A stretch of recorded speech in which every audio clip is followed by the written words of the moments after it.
So here is the second explanation and second video concerning pawn endgame. You see, something about these positions is that because you know that the pawn can be promoted, you are bound to make the right moves and you are about to make mistake. So for you to utilize the knowledge of pawn promotion, applying them well, you need to know the right moves to make. Now, what we want to achieve here is draw. White wants to draw. This game was actually played in 1914. Emanuel Lasker versus Tarash. Now, Tarash was playing black.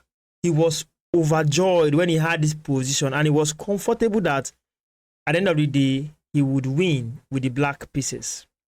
But Emanuel Lasker, who had carefully understood endgame, saw how to draw this position, and that saved him the game to draw instead of just losing it. Now let me show you a line that Tarash actually prepared in his mind. You see, Emanuel Lasker with the white pieces played h4.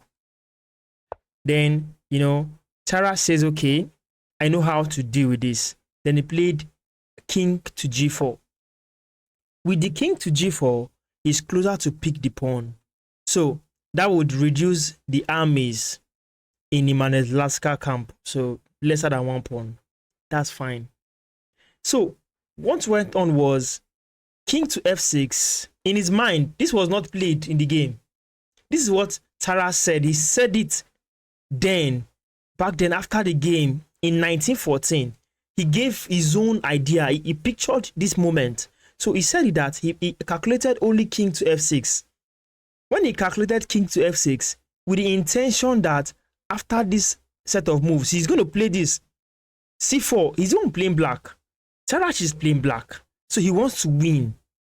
Good. So he thought that pawn would take, pawn takes, then he now do this. There will be king to e5, coming closer to catch the pawn. Then he plays this so that the pawn can leave this particular b file and this pawn can go. Do you get what Tarash has prepared? Mind you, Tarash is playing black pieces. Emanuel Lasker was playing white. In this position, after a4, you will notice that the pawn for white player Emanuel Lasker is blocking the king from reaching the black pawn. If this pawn was not here, the king would just move down this slope diagonal and try to stop the pawn. Yes, but after this variation, you see, by the time you look at it till the end, black wins faster than white's pawn. So black wins the game. It dictates the end of the game. That's why you should study your end game. See, not only about end game, we are talking about the pawns. See what the pawns can do for you at the end of the game. So in this position here, we have seen that with king to f6, there will be a mistake. That is, king to f6, there will be a mistake. So let's take it back to the original position. However, what Emanuel Lasker did gave room for the study of modern endgame with this particular game played in 1914 in St. Petersburg. You see, after this move, pawn to h4. King indeed, Tarash went for the pawn. Yes, he went for the pawn. But do you know that instead of going for f6,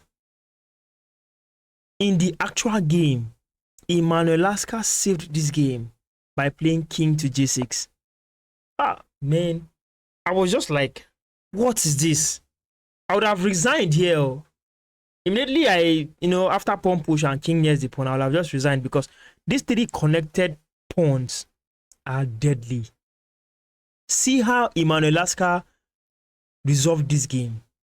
This king move is asking a very dangerous question and creates a room for forcing decision, such that if this pawn is left here and maybe a pawn push now, you will notice that if this pawn can get to h5, it will be defended by the king and the pawn goes.